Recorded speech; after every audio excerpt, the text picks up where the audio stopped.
Well, greetings, Imagination Connoisseurs. Once again, it is I, the sanctimoniously notorious RMB, Robert Meyer Burnett, here with another episode of Robservations, the show about something. This is episode 209.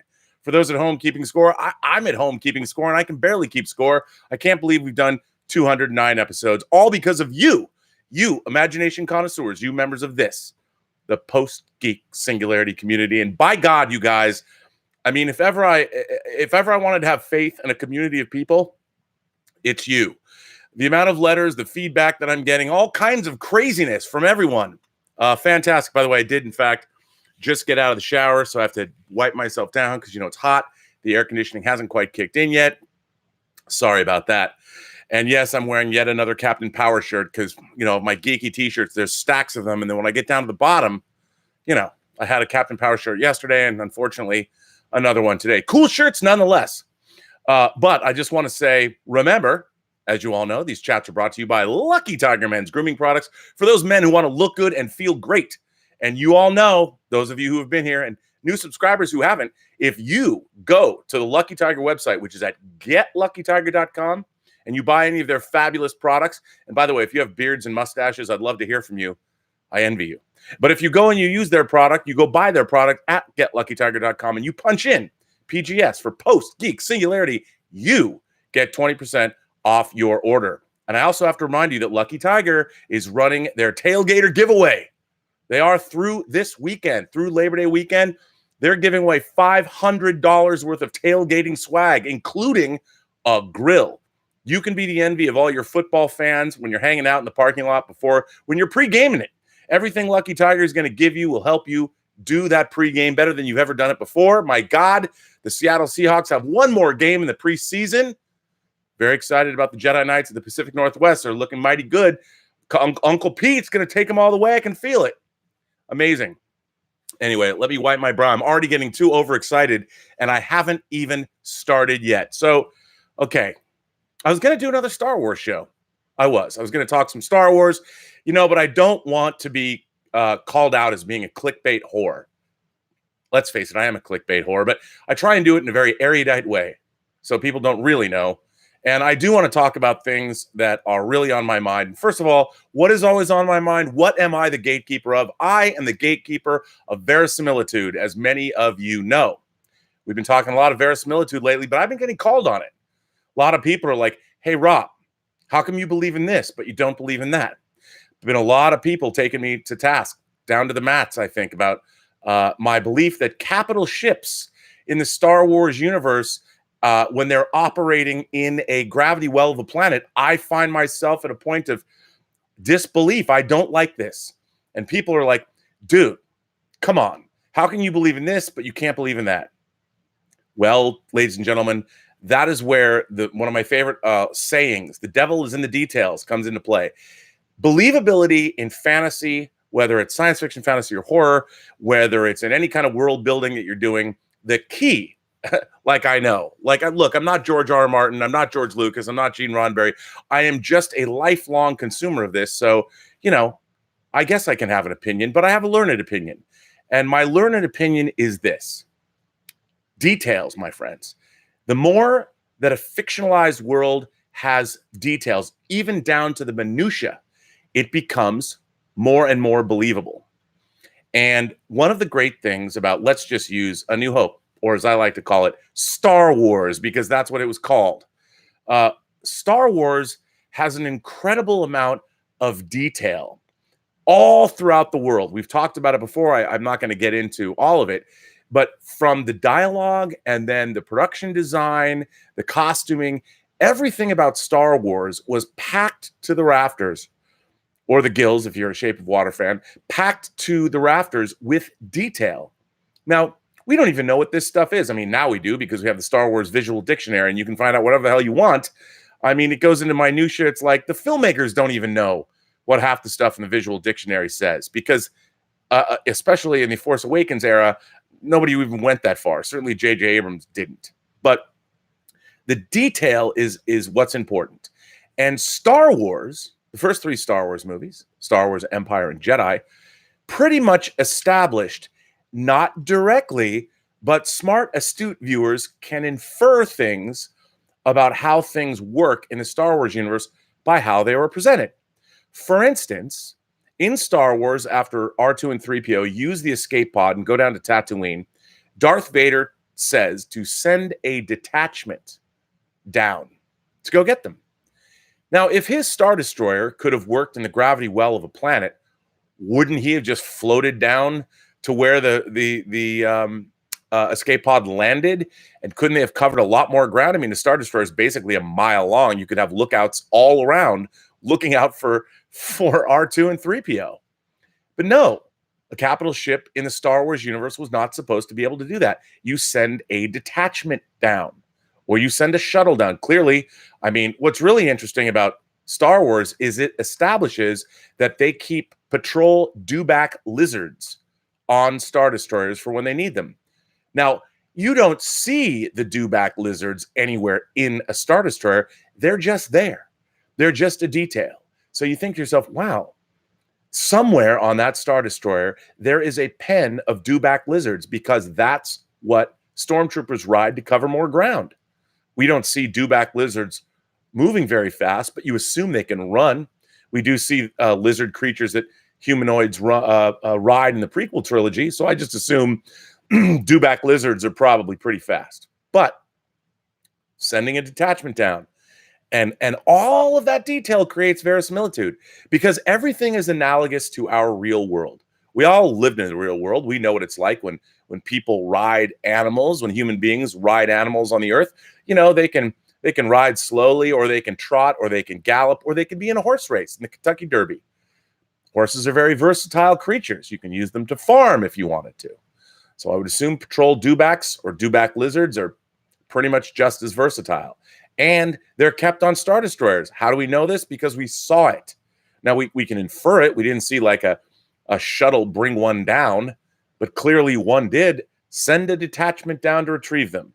See to it personally. There'll be no one to stop us this time. Okay, we know. We understand.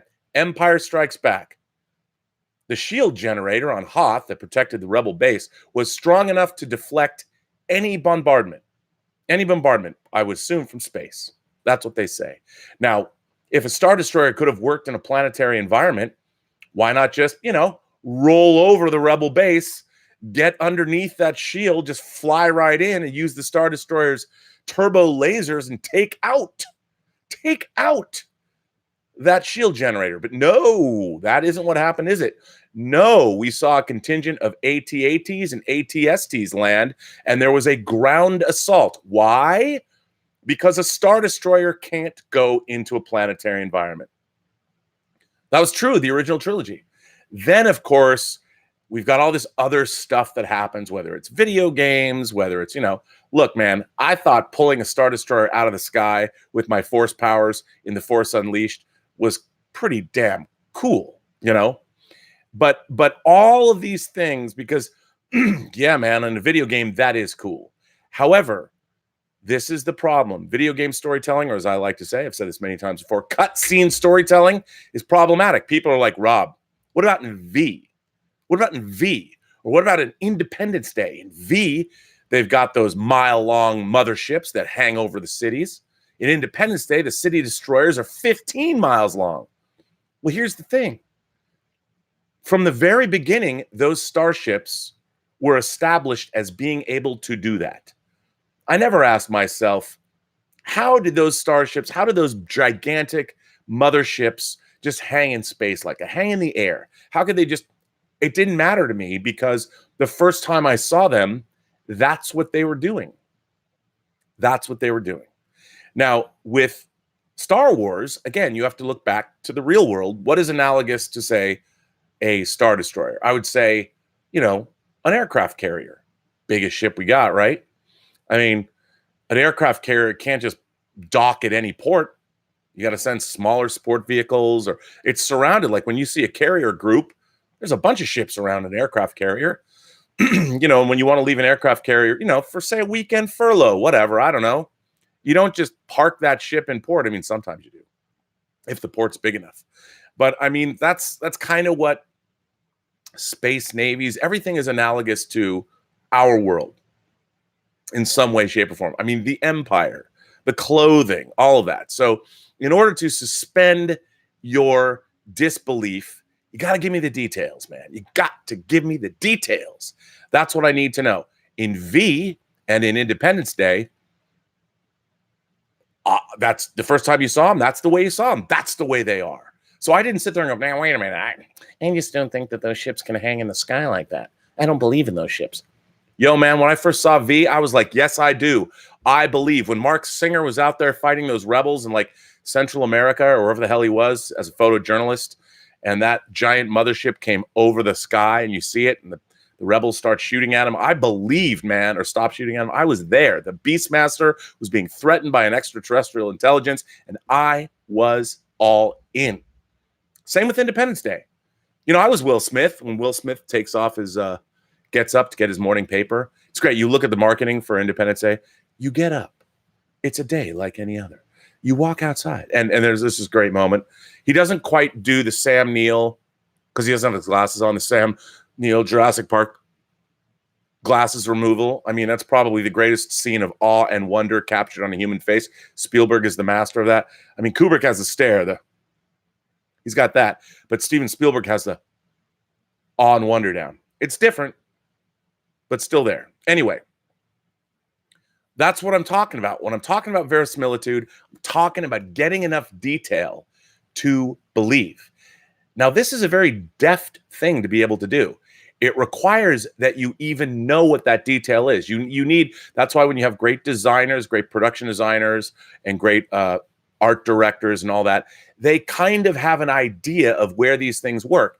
One of the great things I loved about Star Trek: The Motion Picture, I've said this so many times, when they introduced the Enterprise refit, in Star Trek: The Motion Picture, it's all about form and function. They just didn't make it look badass.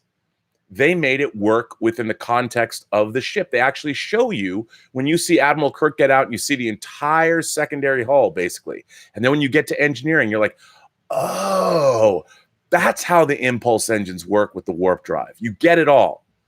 Did J.J. Abrams do that in Star Trek 09? No. There's all of the interiors of the starships, ever since 2009, make no sense. They don't care. There's no attempt to make anything feel real, other than like, oh, we'll go shoot in a brewery, so it gives you that it's a real place. Or we'll build a roller coaster inside the Discovery where you can actually watch the turbo lift on the outside of a track going woo through all this empty negative space. Well, let me tell you something, people. On a starship, space is at a premium. There is no empty negative space.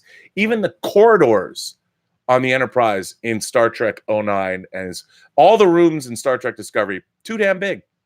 You look at the captain's quarters, you're like, what? You could land a plane in there. You're on a spaceship. Don't believe anyone's got quarters that big. No verisimilitude, because they'd rather have it look cool than give it form and function. Bothers me, shatters my verisimilitude, which brings me to today's topic. By God, I've been getting so many letters that I haven't been able to catch up. But I got a letter about verisimilitude and Superman.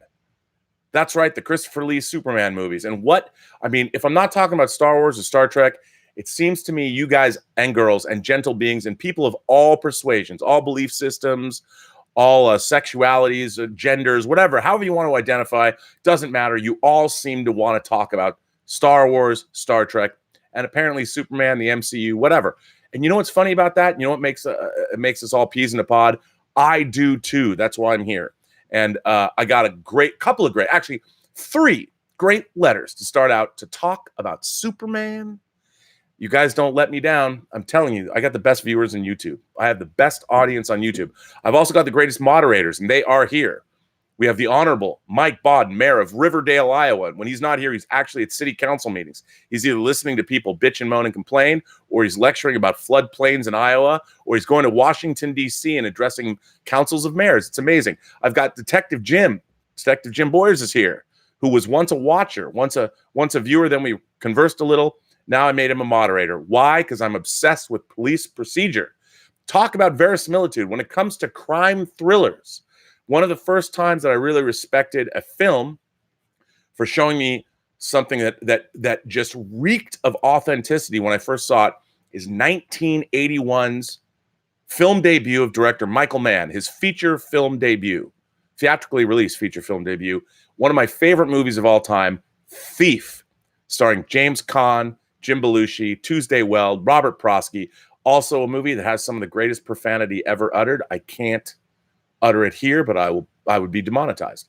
But one of the great things about Thief is Michael Mann he even cast real police detectives and he cast real criminals, sometimes playing the opposite roles in that movie. He was a big fan of our urban underbelly. And if you watch Thief, the first 9 minutes shows Jim Belushi and James Caan and the rest of their crew cracking a safe, like an uncrackable safe, to the pulsating strains of Tangerine Dream music. Talk about verisimilitude. You could smell the authenticity. Smell it. Because why? They had real safe crackers showing you how to do it. My beloved 1985 crime thriller, To Live and Die in L.A., which has a Secret Service agent, William Peterson's Richard Chance, and his partner, played by John Vukovich, going after Rick Masters, a counterfeiter, a murderous, artistic counterfeiter who burns his paintings when he doesn't like them. But one of the great things about To Live and Die in LA is there's a long montage sequence where they show you how, at that time, counterfeit money was made. Basically, they had counterfeiters showing them how to do it, and they were making real money. They really were doing it, and it looks very authentic, and the filmmakers got in trouble. Now, you could see it was the detail. It was the detail in both of those sequences, both in the counterfeiting sequence and in the safe cracking sequence.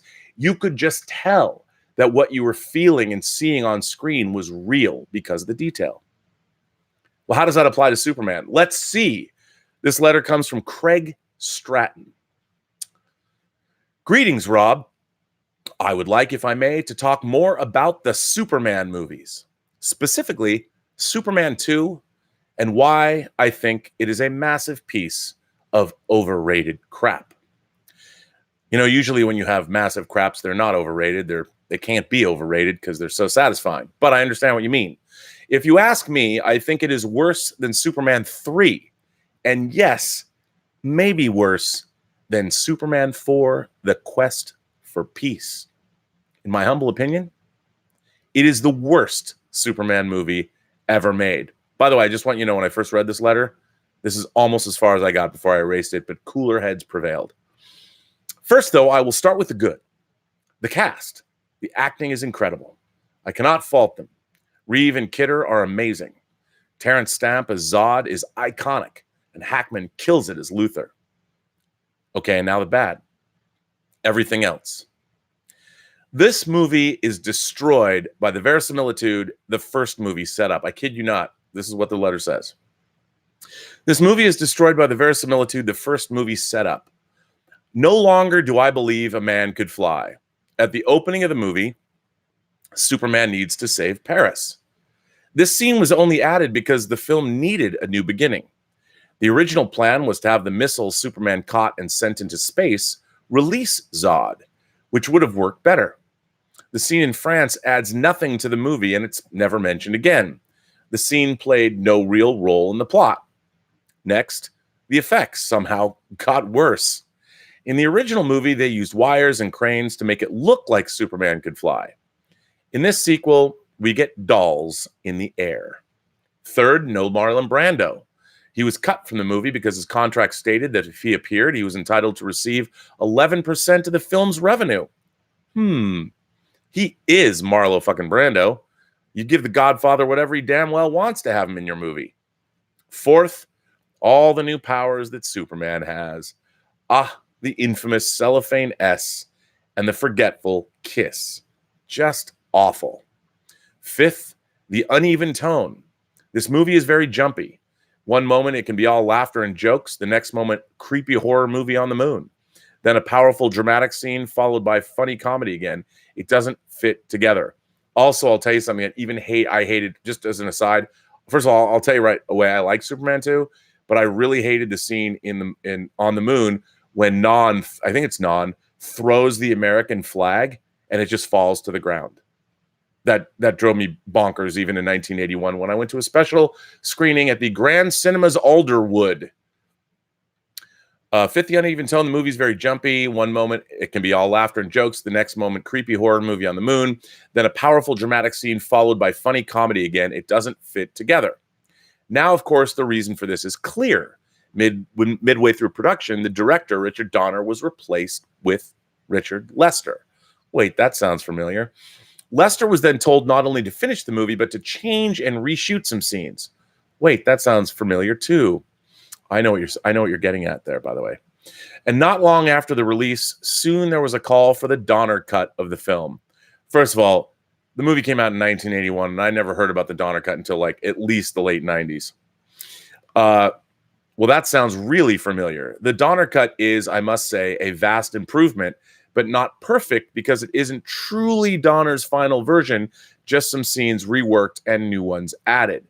This movie, like another superhero movie from recent years, I might add. Oh, really? What movie would that be?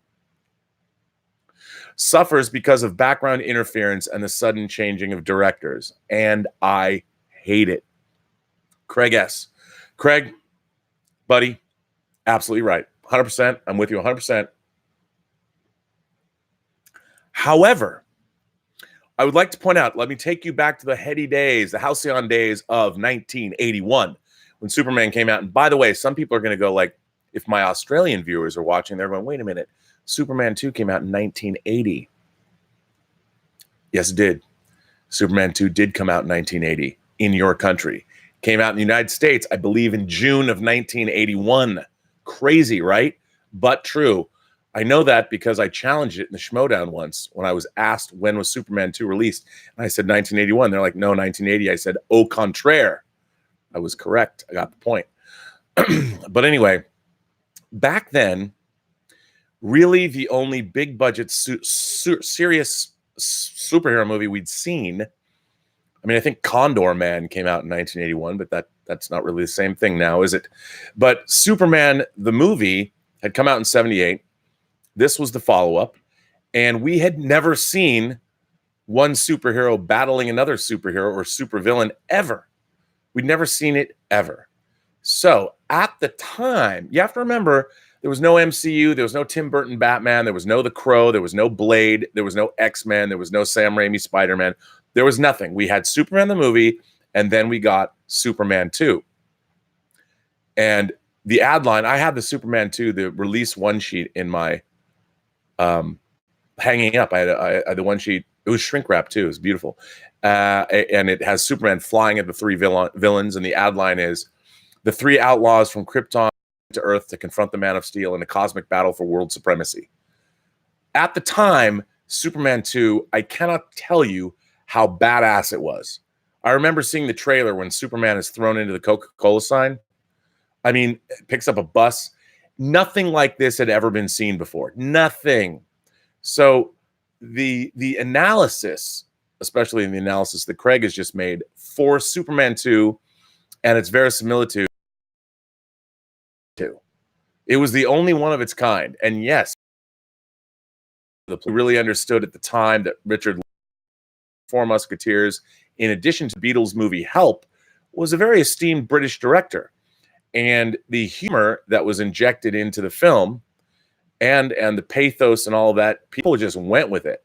And the beginning, the point Craig makes about the beginning, indeed, the beginning was changed because I think the rocket going into space from the first movie, I mean, Superman the movie and Superman 2 were filmed at the same time, a la Lord of the Rings. But Donner was replaced. He was at loggerheads with the Salkinds and a lot of problems there. So he was fired midway through the shooting. Actually, most of Superman 1 was already finished, I believe. So he was replaced by Richard Lester, who was a good choice because the 3 and 4 Musketeers, the tone of those movies are very similar to, I think, what they were going for Superman 2. I think they went too far in one direction. But I think what was great about the opening in Paris with the nuclear bomb and Lois and all that is that it showed a workaday Superman. Now that Superman had emerged into the world after Superman the movie, this is what basically he spent his time doing. He would fly around the world and solve problems or whatever, the problems that were needed whenever he happened to be there. Couldn't solve all the problems, obviously, but I like that. When I saw that in the theater, I'm like, that's pretty cool. I mean, terrorists should hold their roles because they can't get away with terrorist stuff when you live in a world that Superman exists in. So I thought that was really cool, and at the time in 1981, Superman 2 was so much fun. I loved the movie so much, and I think most audiences did. I would have to go back and look at how it was received critically because, I was 14 or I just turned 15. I didn't care. I loved it. I thought it was great. I'd never seen a Superman movie like this before. The fight with Zod, Urs, and Non. And what I used for the thumbnail, the moment was when Superman finally shows back up after he's lost his powers. General, would you care to step outside? That moment that is not in the Donner cut. He took that out. I mean, that moment where come to me, Superman, kneel before Zod, and then they fly out the window. The badassery of that and that whole battle was, again, it was a golden age of fantasy cinema. It was an incredible time. And remember, 81, let's go back to the heady days of 1981. You know what was 1981? You know what was coming out all at the same time, at least in America? You know what we were getting? We got Raiders of the Lost Ark. We got Excalibur, Clash of the Titans. I mean, okay, maybe not so much Clash of the Titans. For Your Eyes Only. I mean, 81 was a pretty great year at the movies, man. I mean, it was, and looking back from today's critical eye, maybe Ray Harryhausen's effects in Clash of the Titans aren't necessarily the best, but that Medusa was badass when you first saw it. And of course, Raiders and Superman 2. It was a great time. But now looking back, I don't know how old you are, Craig, but I don't disagree with most of your opinions. Superman 2, looking back at it from today's perspective, is a little goofy. I mean, I've been working out, all that, but there's a lot of really good stuff in that film. So yeah, I still to this day, Superman pulls off a giant piece of cellophane from his S and throws it. What the hell was that? I don't think anyone's ever going to know. It was the dumbest shit ever, even now. But there was something about the film at the time that was delightful. But, even when they're picking up the little kid with the beams that come out of their fingers that can raise people, like, what was that? I don't know. And it's really interesting because in Man of Steel, the first time the Kryptonians appear apes the scene from Superman 2. It's very similar. Small town, although this time we're in Smallville. But you see this first confrontation with Zod is in this small town setting, and it's kind of the same thing. I mean, obviously, it's almost like Zack Snyder said, I love Superman 2, but we're gonna when they first show up, it's gonna be much better. And that's what they did. And indeed, it was much better. But very interesting. Now, I received a counterpoint to this letter. And one of the great things that's beginning to happen as we're sort of reaching a critical mass here at the Burnettwork, we're getting lots of letters and lots of people writing in. And it's getting to the point where I can't even get, I'm going to read a letter that came in August 13th. I haven't even got to it yet. But August 13th, I'm going to read that next. But actually, before I get to this next letter that actually takes Craig's letter and goes after him. I'm going to read that, but I'm going to go check and see what is happening. I know you guys have sent some chats in and things like that. Let's see what you guys have to say. Wow, my God, you guys are burning it up. The Babic is here. Rob, I am unapologetic. I am unapologetic, he says. Superman is the best superhero of all time, no question. I think there's an argument that you could make. But you know what? Is he the best superhero? I mean, all the way back to the Greek myths. What about Hercules or Heracles? What about that? What about Gilgamesh?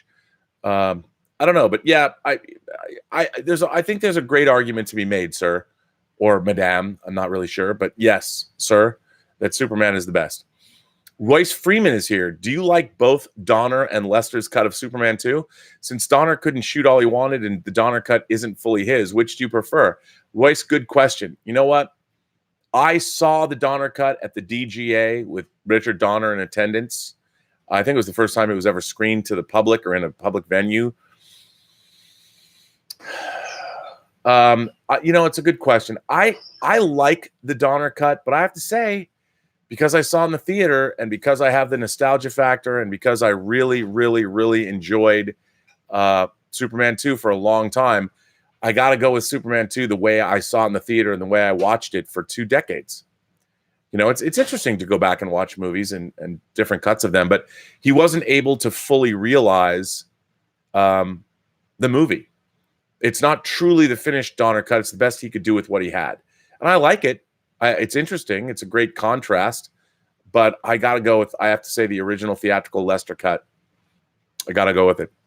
Royce Freeman also says, Singer has said Superman Returns. He wishes he had started the action sooner and made a leaner film. Thoughts? Any talks to do a revised cut? You know, it's really interesting. As many people know, I worked on Superman Returns for 2 years. You can watch my documentary on the making of Superman Returns. It's on the Blu-ray. It's called Requiem for Krypton.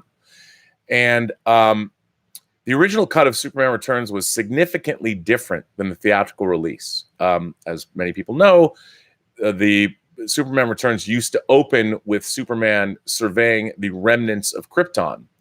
And then we watched Kevin Spacey, of course, and his minions, Lex Luthor, go to the Fortress of Solitude and all of that. And the film was significantly changed after the friends and family screening because the younger members of the audience didn't exactly understand what was going on. It was such an homage to the first film. If you weren't familiar with Superman, the movie, a lot of it would have been lost on you. And I think that was a better version of the film. I often talk with Brian about going back and doing that, but Brian flat out told me last year even, he said, you know, Rob, I have no interest in going back and revisiting the past.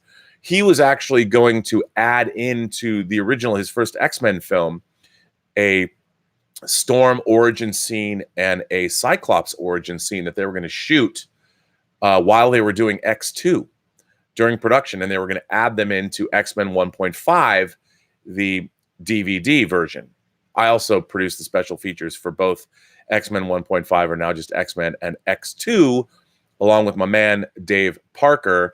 And you can go see those if you have the physical media, if you have the Blu-rays of X-Men or X2, you can see all the special features that I produced. And interesting stuff. But I would love to see a new version, the original version of Superman Returns. I think it's a better movie. I do like Superman Returns, but yeah. JB Bonifacio says he's cracking open House of X3. Be right back, RMB. For those of you who don't know, Jonathan Hickman is writing 2 6-issue X-Men books right now called Powers of X and House of X. Greatest X-Men story in my mind in the last maybe 20 years. It's unbelievable. It changes the entire status quo of the X-Men, and it's fascinating. Not since, was it Grant Morrison's run on X-Men, have I been this excited about the X-Men. My God. Although, unfortunately, the hardcover doesn't come out till Christmas, which bums me out. But it's going to contain all 12 issues. I just wonder what they're going to do with X-Men after this storyline is going. Because, I mean, it's almost like the X-Men equivalent of the Foundation trilogy novels, if you know those books. It's amazing.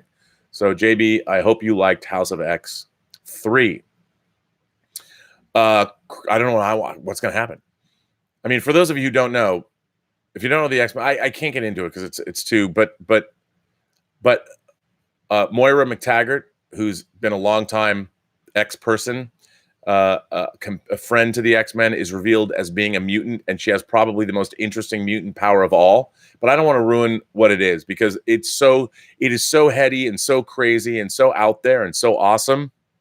If you like the X-Men, you got to pick up House of X and Powers of X because wow. Chris Canmore says, I appreciate you, brother. Here's a few Imperial credits to put towards a hot toy. Well, Chris Canmore, I really appreciate that. Yeah, there's you know what I think I'm going to have to drop the green on, which I did not do, but I saw the box. So the Justice League Ben Affleck Batman, the deluxe version. I did not pre-order this figure. You know, I've been concentrating on Marvel, but it's pretty badass. You know, might have to do that. So maybe since you've asked, I'll put that.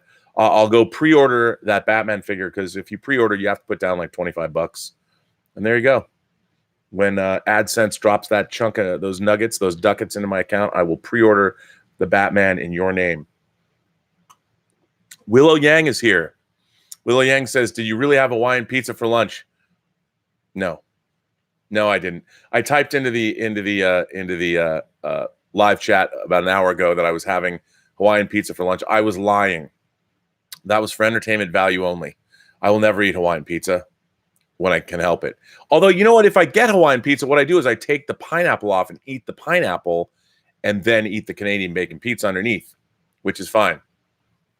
Willow Yang says, how did you feel about the Killing Joke film? I get they were trying to address the Barbara Gordon controversy, but I think they just made it worse. I was hugely disappointed by the Killing Joke movie. I thought it was a big disappointment, to be honest. And for those of you who don't know, it was like a Warner Premiere animated film. Did not like it. Was not a fan. I thought like The Dark Knight Returns I really liked, so I was really looking forward to The Killing Joke. Did not like it. I love The Killing Joke. I love Alan Moore's The Killing Joke. The only thing about The Killing Joke, talk about verisimilitude, comic books, yes, sir. Can comics have verisimilitude? They can. For those of you who haven't read, this is, I don't care if I spoil it for you. If you haven't read Alan Moore's The Killing Joke, it's like 30 years old. What are you waiting for? I highly recommend getting the absolute version of it, because not only does it have it printed on beautiful new paper, but they printed it twice. They also printed it on newsprint type paper, so where you could get a feel of what it looked like. Actually, it was a prestige book to begin with, but they printed it on more. It's like newsprint. It's a different paper. They printed it twice on different kinds of paper within the same book. It's really interesting. David Tapia says, as a physical media collector, do you think we will ever get the Disney Plus MCU or Star Wars series released, maybe as limited edition steelbooks or collector sets? David, you, my friend, have nailed it. This is a worry of mine. We will know whether or not physical media is going away. I see Disney Plus as Disney. That is their escape plan. They're kind of like they're in that plane, that Lao Che's plane from the beginning of Temple of Doom, and it's flying over the mountains. And I feel like Disney Plus is the pilots bailing out of that plane, and we're in that plane, and there are no more parachutes left. So we have to figure out what we're going to do. And the plane is heading towards a mountain, and that is Disney's commitment to physical media, is that plane. And it's gonna. I honestly, I would be very surprised, quite frankly, if they do, in fact, release any of their MCU shows or any of their Star Wars shows on physical media. And I will tell you why. Disney Plus has announced that Disney Plus at launch is going to provide Dolby Vision and Atmos sound. And as we all know, one of the great things about physical media is having Dolby Vision and Atmos sound. Because the difference, as someone asked me, what is the difference between HDR10, HDR10 Plus, and Dolby Vision? Well, the great difference about Dolby Vision is it sends metadata as the film plays to tell your player to make adjustments in how the color looks, and basically in how the picture looks, which is amazing. And that's what Disney Plus is going to do at launch. So what is the incentive for them to even put out physical media? As many people said, well, what about all the rural areas and the people that can't get internet enough, or high-speed internet that provides them with Atmos sound or Dolby Vision? That is a good question, and I don't have an answer, so we'll see. But with the way I've said many times before on this show, the sales for physical media between 2014 and 2018 dropped 50%. 50%. And each year, there's also been a 15% drop in physical media sales from the year before. Physical media sales are in a free fall. Many people don't know this, but DVDs are still very robust in terms of sales. There's a lot of people that aren't home theater enthusiasts, such as all of you Imagination Connoisseurs out there. You don't watch movies on your tablets, do you? You do watch them at home on large screens or projectors with thunderous 7.1 or 9.1 or 11.1 sound systems, right? But anyway, I do think, by the way, that's not a criticism at all. I just love that if you're watching movies, you can watch them however you want. But but I think that is going to be a huge litmus test, David. If they don't, I think Disney is looking at Disney Plus as they're going to point to that and go, what do you need physical media for? For $7 a month, man. You're getting Dolby Atmos and Dolby Vision. I'm sad, but Mark Chure is here. Mark says, I'm trying to get Warner Brothers to Blu-ray remaster Superman the Animated Series. Keep talking up Big Blue. I need him to trend on Twitter. Well, that's good. Let's have him trend on Twitter. Good to see you, Mark C. Thanks for supporting the channel. JB Bonifacio is here again. He says, for me at least, Nolan is the only one to crack the code. R.E. Verisimilitude in DC Universe. But if Joker wins Oscars, all bets are off. Okay, as everyone knows, the new Joker trailer dropped today, and it looks pretty spectacular. As a matter of fact, I was talking to Kevin Rubio about this earlier this morning, and I said, you know what the Joker trailer reminded me of? It had it felt like a movie from the 70s, kind of like I said, it had an Exorcist vibe, not about the horror of the Exorcist, but the whole Damien Karras storyline about losing his mother and all that. By way of a little David Fincher, a lot of green in the cinematography, but it has a gritty realism to it. I hope, though, the new trailer was pretty great. It showed a little bit of like the Joker's own Fight Club-esque Project Mayhem going on. He's got obviously acolytes that are following him. It looked really interesting. I hope, though, there's more to the story than just, he's having a bad day and he goes a little king of comedy on Robert De Niro. I hope there's more of the story that is being unrevealed. I hope that there's more to it, but man, it looks good. Woo! I can't wait to see the Joker. Cannot wait. All right, here comes the flip side of Superman 2, brah. This comes from Leon Kerrigan, and he is sent me a rebuttal to Craig's letter. And what's interesting is this is what I love about our community. We now have people that are going to the website, they're reading letters, and if they're not posting or commenting directly on the letter, they're writing letters of their own to comment. If you want to do that, remember all the letters I read are available to read again up at the website at theburnettwork.net. You can either send me letters and respond, or you can respond directly to the letter writer on their letter. We put them up on the website. Now, I got to thank all of you. The traffic at the Burnettwork website, theburnettwork.net, is going up every day. People are really, there's a lot of, Mike Bodden tells me there's almost 700 pieces of content, and it's content you guys are providing and that you guys are putting up. It's pretty amazing, and to start to see the back and forth that's happening. That's kind of what I hope for, and you guys aren't letting me down. So thank you for that. So this one comes from Liam Kerrigan. And Liam, of course, our man in Japan. We got Lynn in Japan and Liam in Japan. The L's. What is it with people with their name that begin with L that are going to the land of the rising sun? Love it. Anyway, hi, Rob. I was about to go to bed here in Japan when I stumbled upon a letter from my fellow Imagination Connoisseur, Craig Stratton. I was shocked and stunned when I read it. I know some people probably thought I'd gone off the deep end when I wrote in a while ago to suggest Superman 4, The Quest for Peace is more entertaining than Superman Returns. But to suggest Superman 2 is the worst movie in the series? If I were religious, I'd call it blasphemy. Anyway, while Craig regains his senses, let me outline 5 reasons why Superman 2 is, in actuality, the best Superman movie there has ever been. 1. It ups the stakes. Whilst we all agree Superman the movie is a masterpiece, Lex Luthor never really felt like a major threat to Superman, and Kryptonite notwithstanding, there was never a question of him physically going toe-to-toe with the last son of Krypton. Even if Luthor did win, all that would happen is California would be destroyed. I wouldn't be here. And of course, let's not forget Hackensack, New Jersey, a disaster, but a survivable one for most of us. Fast forward to Superman 2, and you have not one, but 3 villains who are just as powerful as Superman and wanting nothing short of total domination of the Earth. They don't care how many people they have to kill to get it.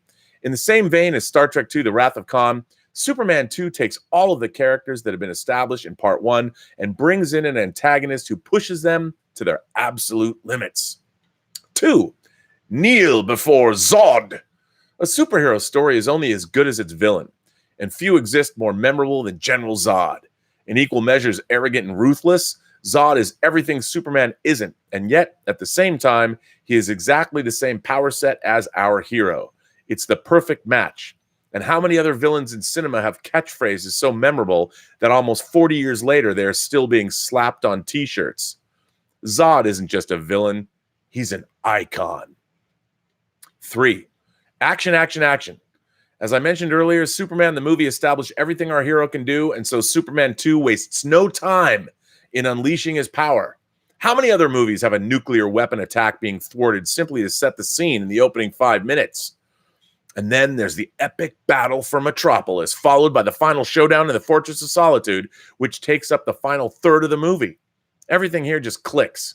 The music, Zod's hammy but fearsome dialogue, Superman actually looking like he could lose a fight. And is there any other sound in the history of cinema more satisfying than that beautiful crunch of every bone in Zod's hands as Superman gives him a cheeky nod before tossing him into the pit? As someone who was bullied as a child, that scene, even today, is so satisfying to watch. Superman doesn't just beat Zod, he owns him. 4. No grit, no darkness, the good guys win.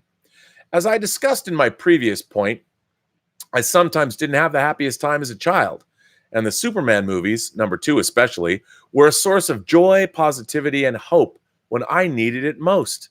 The final scene where Clark struts into the diner and puts the bully in his place is a moment that I think anyone who has suffered bullying in their lives can relate to. I still cheer every time I see it. 5. As an example to others, this movie sets a tone for how superhero sequels should be done, and so many of the trends it set are still in play today. Sequels need a bigger threat, a more charismatic antagonist, actual progression for the characters in their lives, and an escalation in the action, the set pieces, and the excitement. Superman 2 has it all, and while I always enjoy having my preconceived ideas challenged, I'm afraid I have to totally disagree with Craig's letter, well written though it was. Superman 2 is a benchmark with which many film sequels today are still trying to live up to, and very few succeed. That's why it is and always shall be my favorite movie. Thanks as always, Rob, for all that you do and your team at the Burnettwork do, and thanks to Craig for also giving me plenty to think about. All the best, Liam C. Well, first of all, ladies and gentlemen, I didn't do this, but I want to say I'm proud of you, because this is the kind of geek discourse that should be going on. You know, Liam totally disagreed with Craig, but he didn't call him like a douche canoe or anything like that. He wrote a very thoughtful letter running down the points that he believed were his. He made very good, very salient points about Superman 2 that disagreed utterly with Craig's letter, but in a respectful manner. And indeed, at the end, he says, "Thank you, Craig, for giving me something to think about." I love this. I love that you guys make me proud. You make me proud. This is the kind of discourse I really expect, and I think it's great. I love seeing it, and I want to thank you both for these letters. And, you know, again, one of the great things that I loved about Man of Steel was, for the very first time, we had verisimilitude in terms of how would two super beings from Krypton, what would it look like if they were fighting in an urban environment? It would not be fun. It would kill hundreds, if not thousands, of civilians. One of my favorite superhero battles in any comic book ever was in Alan Moore's Miracle Man issue 15, where basically our villain is beheading civilians and putting them on pikes, waiting for Miracle Man to show up to fight. And I mean, literally, mass slaughter on a mass scale that only superheroes could do. We got a little taste of that, by the way, in The Boys. What if we really had superheroes in the world? And they weren't such nice people, what would it be like? I love Man of Steel for that. And I'll tell you one thing, Batman v Superman, Dawn of Justice, the opening of that film with Bruce Wayne and seeing the man on the street perspective of that battle, genius. I know somebody on YouTube intercut those battles, and it's amazing how well they work together. Great stuff. Yeah. So Great letters, though. Great letters. But that's, to me, verisimilitude with superheroes. People point out, yeah, I think the Christopher Nolan movies do that very, very well. The Dark Knight Rises lost me. Little verisimilitude, like these cops were underground for 100 days. Of course, how did Batman get back to Gotham City? There's a lot of verisimilitude that was bent or stretched in Dark Knight Rises, even though I like that film a great deal. But I agree. There's a lot of verisimilitude in those movies. And I think the MCU, somebody wrote me about verisimilitude also on YouTube and talked about, I didn't believe that Rhodey could fall out of the sky and only have a broken back or whatever. But, you know, those kind of things don't bother me, because once you buy into the Iron Man suit, you assume that Tony Stark has some kind of inertial dampening of some kind in there. I mean, I'll go with it. But yeah, there are things that the MCU pushes as well. Believability, it's tough. Anthony Gonzalez says, what did you think of Oliver Stone's Alexander? I couldn't get past Colin Farrell's hair. I know that seems so strange, but to me it was like, to be honest, Vangelis' score, I like Alexander. I've got the ultimate cut of it on Blu-ray, the third cut of the film. I love watching it, actually. But again, you know, I feel like I'm one step away from a 50s biblical epic with that hair. I'm like, I get it. I understand they had to do that, but it was a little wacky. I had a verisimilitude problem with Alexander, but I don't hate the movie. I actually like it. And I did buy that long version. I guess it's the first final cut. Yep. Fred Hensley says, so Rob, did you see Superman 2 at the Alderwood Mall Cinema in Linwood, Washington? The Grand Cinemas Alderwood. Before moving to Texas, I lived in Edmonds. Well, Fred, yes. I saw an early screening of Superman 2. It was a benefit. We had to pay like $20. I think it was something to do with Boeing. But more than that, I helped open, yes, I did, the very first video store that was in a movie theater. And it was at the Grand Cinemas Alderwood. My friend Craig Hyland and I've got pictures of this, SRO video. And we spent months gathering tapes. And it was at the time, now you have Scarecrow Video in Seattle, but it was at the time, I will take credit for this, that Craig Hyland and I made SRO video. This was back in the, I want to say, 84, 85, something around there, 1984, 1985. It was, for a time, one of the best stock video stores in the country. We had some of the best foreign films. We got written up. John Hartle of the Seattle Times did a great news story on us. But yes, that was at the Grand Cinemas Alderwood, and that's where I saw Superman. I think it might have been the opening of the theater. The Grand Cinemas Alderwood was 81 for Superman 2. But that's where I saw it. Absolutely, Fred. Yes, sir. Mark C is back. Mark C says, we'll always love Kevin and Mark as Batman and Joker. That said, I was disappointed in their Killing Joke performances.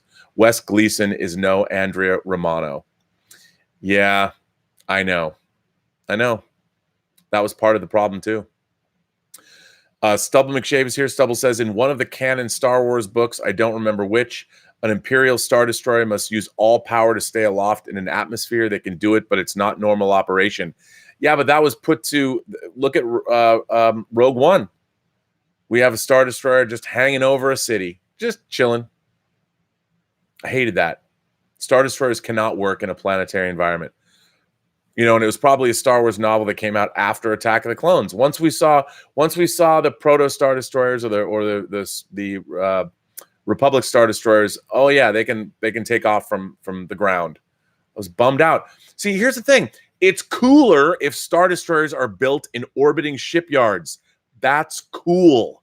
Those are details that are better. I talked about verisimilitude having detail. I like those things, just like I like the fact that starships, especially heavy cruisers or Constitution class starships like the Enterprise, are not built. How does that ship launch? I mean, the way the ship is designed with the nacelles on struts, those are not supposed to be working in a planetary gravity well. You can orbit a gravity well, and I know people are going to throw back at me. Well, what about episodes like Tomorrow Is Yesterday when a fighter plane's coming up to the Enterprise? Yeah, it's still in orbit. It's not. It can orbit a planet, but it's not in the gravity well of a planet. Otherwise, Why would you design a starship to look that way? I know Voyager landed on a planet. I hated that too. But Stubble McShave, that's interesting. At least somebody knew to address it in a Star Wars novel. So that's one of the reasons I love tie-in novels. They're usually written out of love, not just out of somebody who wants a job making money. The Star Trek novelists began their writing careers writing Star Trek novels, and they all cared. I mean, you read the work of, say, David Mack or Diane Duane or Christopher Bennett or Peter David. I mean, these people loved Dayton Ward. I mean, Kevin Dillmore. There's a lot of great Star Trek writers. When you read the best of the Star Trek novels, you know, they're really good because they're thinking about all of these things. They're thinking about the details. And that's why I love like the Reeve Stevens Star Trek novels. You want to read a great novel, read Prime Directive or read Federation or read the books, read the Odyssey trilogy that they wrote with Shatner. The Ashes of Eden, The Return, and the forget the third one off the top of my head, but they're great. It's the Odyssey trilogy. Read that. Chris Canmore says, here's to the pre-order. I was a little short, first chat. Just started watching The Boys on Amazon. What do you think? Any good? I'm 2 episodes in, and I don't know what to make of it yet, as they're still world building. Oh, I love The Boys. By the way, wait till you get to the scene, as people say, the people say, the plane scene. Just wait till you get there. I think The Boys is great. I thought that the show might have actually been better than the movie, or better than the comic. The comic tended to wallow in its degradation, and I thought that the show did a really good job of balancing the two. By the way, thanks for supporting that channel. The channel, very much so. I didn't mean for you to have to do that, but I appreciate that. I'll take a frame grab of that pre-order. But thank you. Very much appreciate that. I got another letter about Superman. Now, this is an older letter. See, even if I haven't gotten to your letters, there's a possibility I will get to it. This is an older letter, but I figured I was going to read it anyway because I love this. This letter comes from Luke Beckett. Hi, Rob. I was rewatching your answer to my letter about what is canon from a few weeks ago, and while I agree with most of your answers, something keeps bothering me. When I ask who decides what is canon, and you say it is the viewer, then to me that means there is really no canon because the viewer can pick and choose what they like. For example, I love Superman. I've been a fan since I was 3 years old, and my dad would read Superman comic books to me as bedtime stories. I've seen every version of Superman, from the Kirk Allen serials, the TV series with George Reeves, the Christopher Reeve movies, Lois and Clark, Smallville, the cartoons, you name it, I've seen it. Except anything that has to do with Superboy. The version of Superman where he is a fully realized costume superhero while still a teenager in Smallville. That I've never seen, and I don't care to see because that's not what I was introduced to. I grew up believing that Superman's powers were developing as a teenager, as you see in Superman the movie or Smallville, but he did not become the superhero Superman until he got to Metropolis later on. That, to me, is canon. Superboy, to me, is not canon. But if I'm allowed to pick and choose what I believe to be canon, and others are allowed to pick and choose what they believe to be canon, then there really is no canon. There are just a number of different realities, and you can go with what you want. A canon needs to be governed, and for mythology to work, some rules just can't change. If you were telling the story of Little Red Riding Hood, she has to go into the forest and meet a wolf. She can't go for a swim and meet a duck. Because if you do that, you're not telling the story of Little Red Riding Hood, you are telling something else. With Superman, he has to be born on Krypton. Krypton needs to have exploded, and Superman needs to have been sent to Earth as a baby. Grew up in Smallville and later became Superman. These rules were established by the writers, not the viewer. The viewers are just bystanders looking at everything happen. Now, you can play around with the mythology and create what-if stories, as in, what if Superman was a superhero as a teenager in Smallville? But those usually fell into the Elseworld category, or elsewhere category, and not canon. Unless it catches on, in which case it might become part of the mythology. Or it could become its own thing and create a second canon. But then which one is the true story, and does it even matter? Suffice to say that if you leave it to the viewer, things get very complicated because they will choose what they want to like. If you want a real mythology, somebody has to decide what is real and what is not, and that is a function of the creators and not the viewer. What do you think? Well, Luke, great letter, and I'm a canonista in that when I find myself drawn to a fictional world, whether it's the world of Tolkien and Middle-earth, whether it's the world of Star Wars or Star Trek or Doctor Who, part of the fun of all of these things, or, I'm a DC fanboy from way back. I was a DC fanboy before I read Marvel, specifically Justice League of America. And part of the fun is immersing yourself in the fictional world. As I said, the verisimilitude of the fictional world is all about details. It's the details that are like, oh, that's interesting. Like, one of my favorite things in life, I watch a lot of Stephen Colbert, but when somebody's on that knows anything about Lord of the Rings and they start talking and somebody will say something and Stephen Colbert will like bust out whatever somebody's talking about, the most minute, he'll talk about what if they speak Sindarin or whatever. I mean, it's incredible what Stephen Colbert knows about the Tolkien canon. He knows everything. And that makes the world fun because there's a whole history, and the experience of whether it's Star Trek or Star Wars becomes more satisfying and more fun if you're able to take, in my mind, if you're able to take those deep dives. Most people really don't care. Like, most people will see a Star Destroyer over a city in a Star Wars movie, like in Rogue One, and they're like, oh, that's a cool visual. And that's the problem. Whoever thought about it, because what's happened now with our beloved franchises is there's a bunch of people working on them. And when someone like J.J. Abrams comes over and works on Star Trek 09, who would say in every interview, oh, I was never a Star Trek fan. So if you're never a Star Trek fan, you have whatever your canon, whatever the canon of Star Trek is, doesn't matter to him because he never liked it in the first place. So if he wants the Enterprise to be built on the ground, because that's the visual he wants Kirk to roll up on a motorcycle a la James Dean and look at his destiny. Wow. In one image, J.J. Abrams basically destroys 40 years of canon because that's what he wanted to do. I think that kind of storytelling is irresponsible. I think that when you take over a franchise, and I've said this a million times, I always look back to Ryan Coogler and Creed. To me, look, I know it's the Rocky franchise. It's not everyone's go-to franchise, and you don't even think about Rocky as a franchise. You just think of it as movies that have sequels. But there is a Rocky canon, and the films have done a very good job at adhering to that canon. Never more so than when Ryan Coogler took over. I mean, Ryan Coogler had to convince Sylvester Stallone to allow him to come in. And from what I understand, I heard him being interviewed on NPR.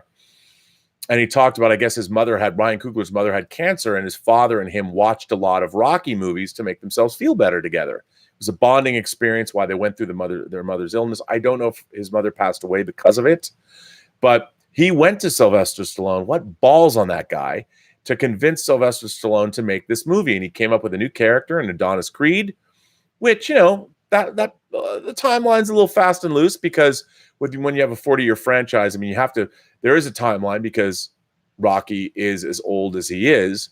So you have to decide, does this work? We don't know, but it worked pretty damn good in Creed. And I thought that's the way canon should be upheld.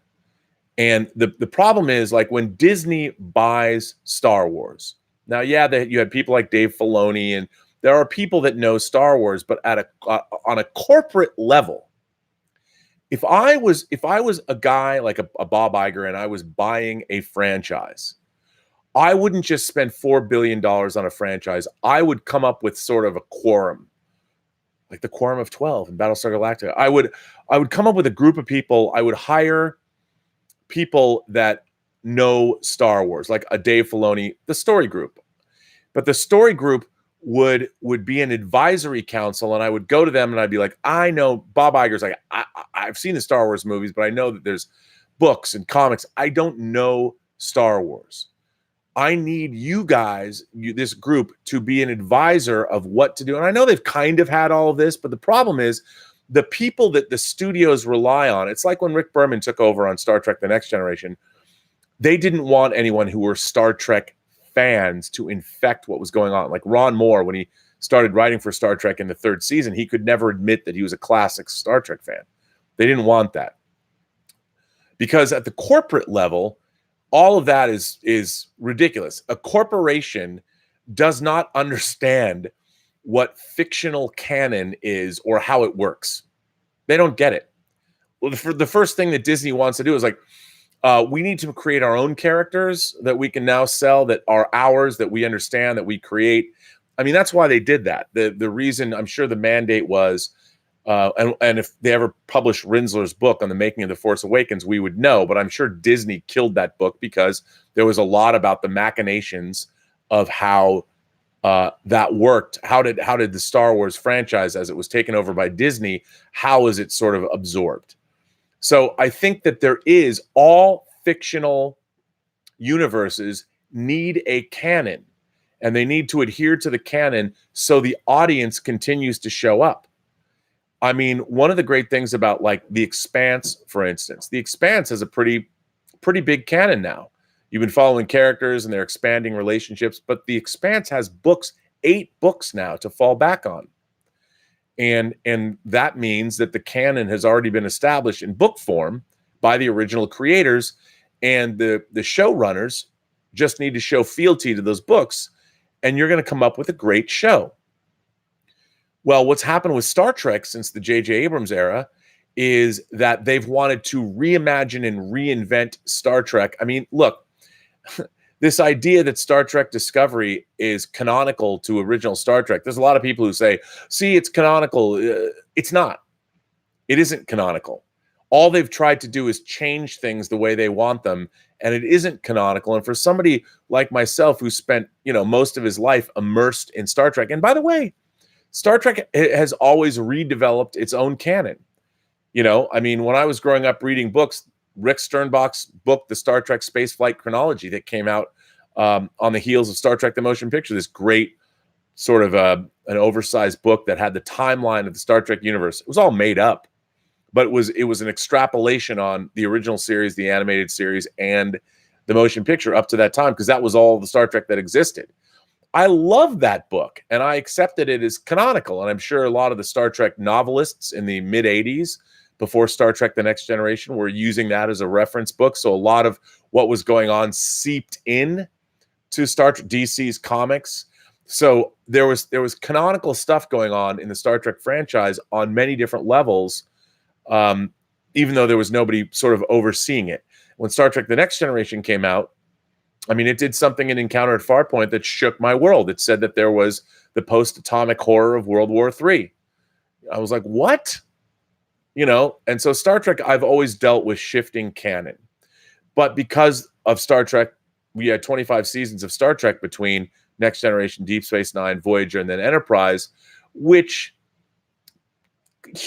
it was pretty close. I mean, there was a canonical Star Trek thing happening. And then, of course, with Star Trek 09, they wanted to leave canon behind, so they had an alternate universe story, but even that, and now Picard is going back. Everything that they've done, that the JJ Bad Robot and Secret Hideout have done with Star Trek has been in the service of creating their own version of canon. And as much as they want to say Star Trek Discovery is canon, it's not canon. It's not canon because once they got rid of Brian Fuller, there was nobody there that cared. You've got Kirsten Beyer, who's a big canonista because she writes great Star Trek novels, but her opinion, from what I've understand from insiders, has always been sort of pushed to the side. Because what does Akiva Goldsman need to know about Star Trek canon? He's an Academy Award-winning writer. But anyway, so I do think it's important that there is canon, and canon is decided by the owners and the producers of who is working officially on whatever there is.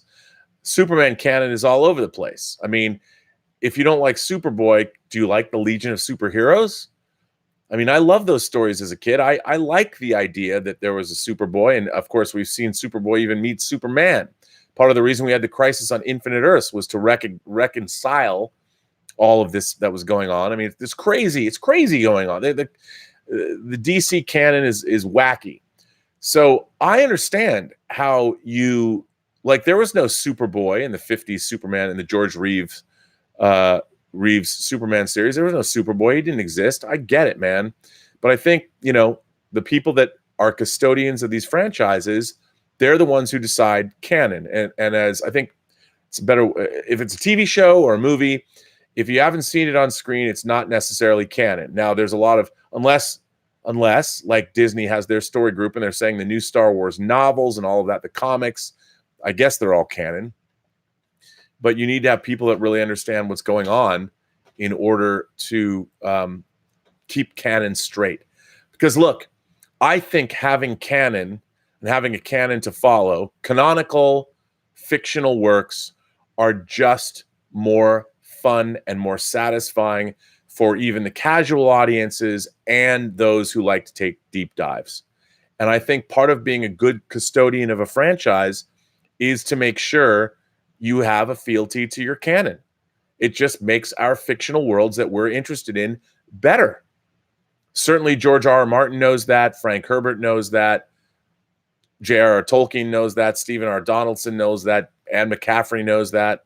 Whoever it is. I mean, all of the great shows and things. And what happens is, the danger is when a show like Star Wars or a franchise like Star Wars or a franchise like Star Trek or a franchise like Doctor Who, when you try and keep canon straight, there's 50 years of it. It becomes an albatross that hangs around the neck of the creators. And they keep trying to reconcile their new stories with canon. And it gets a little wacky. But yeah. Ken Dixon says, one of my favorite moments in Star Trek II is Kirk's shuttle approach around the Enterprise in space dock. It gives the Enterprise respect where it belongs. Well, that's actually in Star Trek The Motion Picture. They do reuse some of that footage of the Enterprise in space dock in Star Trek II. But that is Star Trek The Motion Picture. And by the way, Ken, I'd like to say this. We park our shuttlecrafts in the same shuttle bay because I could watch that scene listening to Jerry Goldsmith's music forever. To me, that is what I like to call Star Trek pornography. Or I guess in my case, if you had to have a subset of pornography, if the Enterprise is a lady, because ships are she's, right? That would be the ultimate example of femdom when I watch that 5 minutes. Because, those warp nacelles, what they can do to a man. Anyway, Suthius says, hey, Mr. B, after you guys have talked about Mindhunter, I binged it over the weekend. I loved it.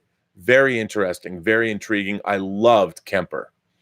Suthius, if you loved Kemper, go online, fall down that rabbit hole. The real Ed Kemper has been interviewed a lot, and there's videos that compare and contrast Ed Kemper. And do you know the real Ed Kemper? The 5'9" serial killer that is in Mindhunter. In real life, he also read audiobooks while he was in prison. Fascinating character. I loved Mindhunter. I think it's a great show, beautifully made, impeccably acted. I mean, my God, the acting in season 2. Actors should all study it. It's amazing, especially for a show that's basically people sitting around talking. There's no action in Mindhunter. There's no serial killers cutting people up. It's just serial killers in rooms talking into a cassette tape. Amazing. Such a great show. I love it so much. Factual Opinion says, thoughts on Star Trek 3? Well, Factual Opinion, I did do a video a while back this summer on Star Trek 3.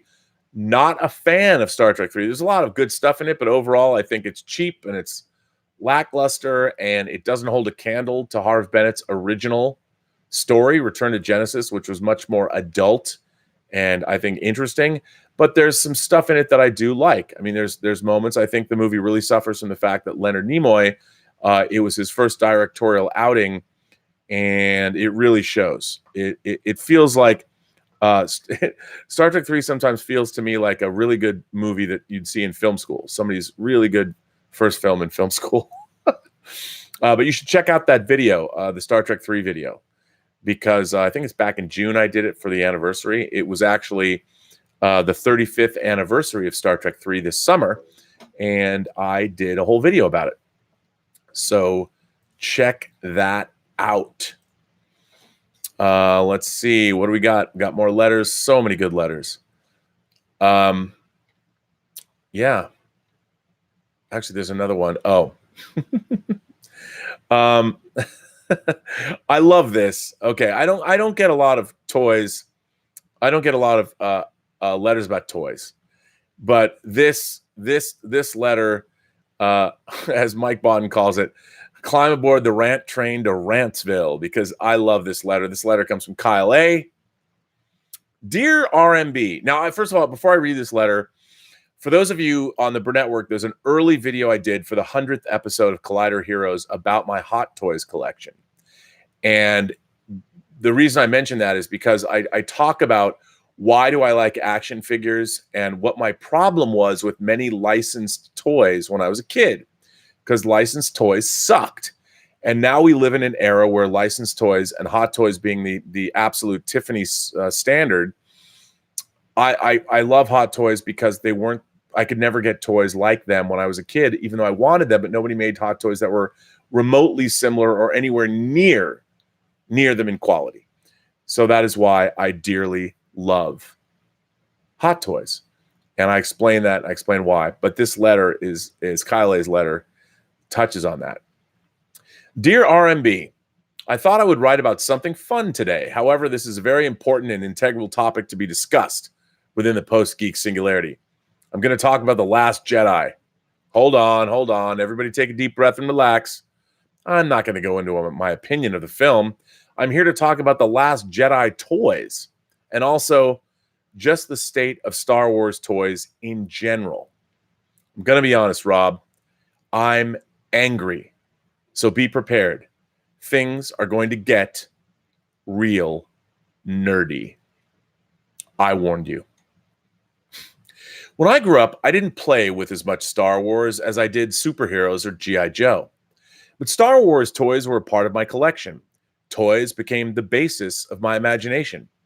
I look back at all of these directors like Rian Johnson and J.J. Abrams who talk about how their imaginations were affected by Star Wars toys, and I still cannot fathom what the world has become.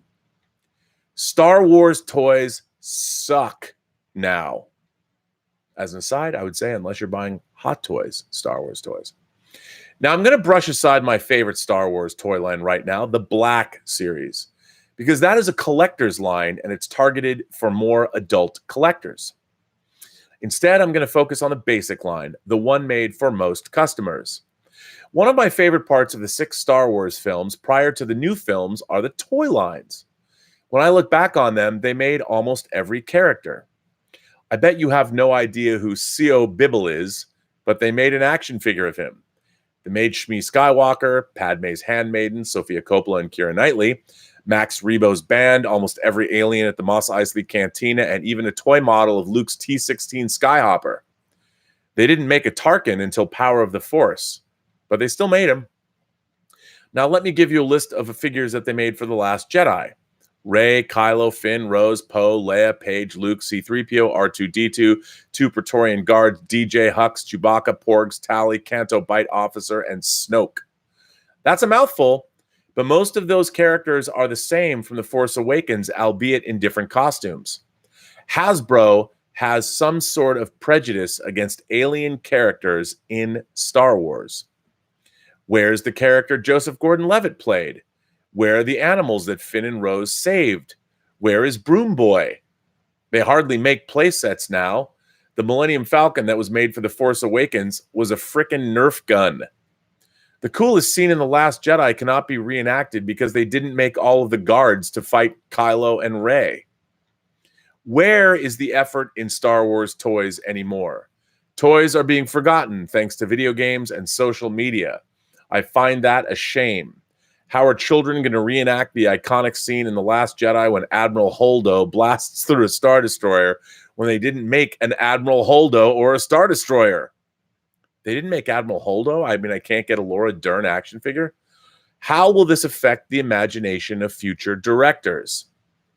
Another issue is the fact that studios have been so secretive about their films that they can only release toys from the first half of the films. That's why Endgame's toy line is a complete joke, because none of the cool toys were made besides Ronin. Even Thanos is wearing the wrong Infinity Gauntlet. Really? First world problems, of course, but I just hope future Star Wars toy lines will show some effort and not seem to waste away on a shelf for 4 years.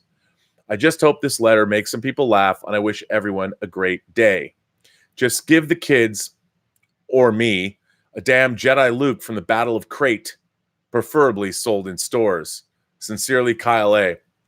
Kyle, my man, once again, we park our shuttlecrafts in the same shuttle bay.